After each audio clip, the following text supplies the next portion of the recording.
Welcome to CS food black.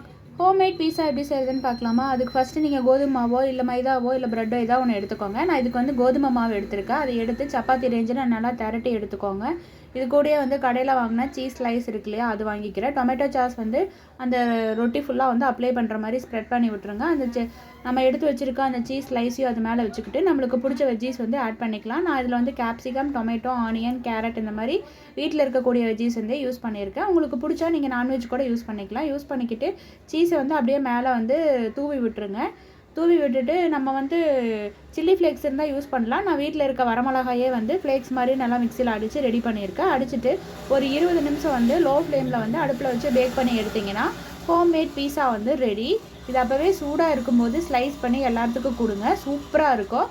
இந்த மாதிரி recipe உங்களுக்கு வேணும்னா சிஎஸ் ஃபுட் பிளாக்கை ஃபாலோ பண்ணிக்கோங்க. தேங்க்யூ.